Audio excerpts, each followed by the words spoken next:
Welcome to We Talk English, your favorite English podcast. We're excited to have you with us today. Before we dive in, don't forget to like and subscribe to stay connected for regular English learning podcasts. Let's get started. Ready to get our hands dirty. We're diving into the world of birthday cakes today. Always a good day when cake is involved. No kidding. And you know what's interesting? We were looking at some research on this, and apparently how we see birthday cakes today, it's changed a lot. Oh, yeah, it's a whole evolution. That episode of We Talk English we were looking at, they got into it a bit. Yeah. It got me thinking, what actually makes a birthday cake perfect? Is it how it looks, how it tastes, the memories? It's different for everyone, right? Like for Dame Mary Berry, she's all about keeping it simple. Dame Mary Berry, for those of us who aren't familiar. Oh, she's a legend, British baking royalty. And she said her ideal birthday cake, it could be lemon or orange, but not just any lemon or orange, you know? Oh, I hear you. The good stuff. The best. And get this, she says she doesn't even mind if the decorations are a bit, as she calls it, higgledy-piggledy. Higgledy-piggledy. I kind of love that. Right. In a world obsessed with perfection, sometimes you just gotta embrace the charm of the imperfect. It's true. It's like she's saying, just bake the cake and enjoy it. Exactly. And maybe that's what people crave these days, a bit of authenticity. Like, we're so used to seeing everything filtered and perfect online. Maybe a higgledy-piggledy cake feels more real, you know? It's like you want that homemade touch. Yeah. Even if it's a little wonky. But that being said, there's also those cakes that are straight up works of art too. And this Adam Cox guy, he's doing just that. Oh, yeah, his stuff is incredible. He's a baker in East London. He makes these amazing cakes. He even made one for Arnold Schwarzenegger. Wait, Arnold Schwarzenegger? Like the Terminator? Yeah, well, they didn't say what kind of cake it was, but still. Okay, but even the fact that Arnold Schwarzenegger is commissioning custom cakes is kind of amazing. It is. But with Cox, it's not just baking. It's like he's using cakes to tell a story. He figures out what his clients are into, their hobbies, all that, and turns it into a cake. So instead of a happy birthday on top, it's like a mini Terminator motorcycle or something. Exactly. And he said before he wants his cakes to last long in the memory, which I think is so spot on.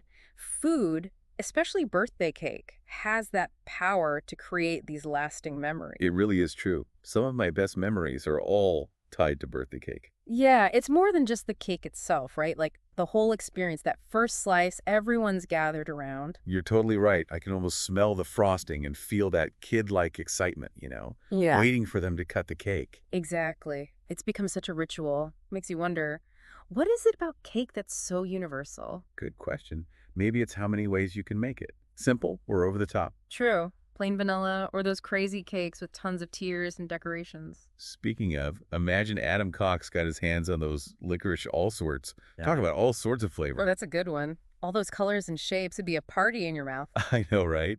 Okay, but back to what you were saying about food and memories.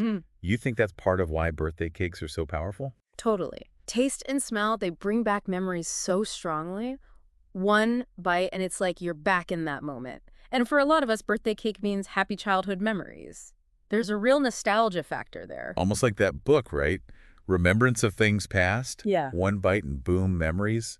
Maybe birthday cakes are kind of like that for a lot of people. Totally. It's more than just a taste. It's tied to how we feel. And speaking of, it's interesting how our own cake preferences change over time. Oh, tell me about it. Ah, When I was a kid, give me all the chocolate frosting you can find. Now, I'm more into like a citrusy cake, maybe some fresh fruit. So you've gone from over the top to elegant simplicity.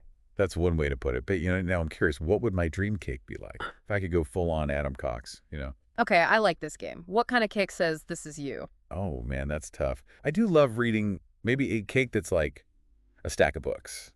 Or something about travel, like a globe cake. See, the possibilities are endless. That's what's so great about it. Birthday cake, it's all about what makes you happy. A simple slice, or something totally crazy, it's about celebrating. Very true. Now I kind of want cake after all this talking. Me too, a little bit. It's funny, this whole all sorts thing got me thinking. If any food could be like that, endless variety, what would it be? Ooh, that is a good one. You know what? I'm asking our listeners that. Head to our socials. Tell us what food needs the all sorts treatment. Maybe it'll inspire our next deep dive. Love it. It's been fun exploring cake land today. It really has. Who knew there was so much to say about birthday cake? Until next time, everyone, happy celebrating. And, again, Thanks for joining us on We Talk English.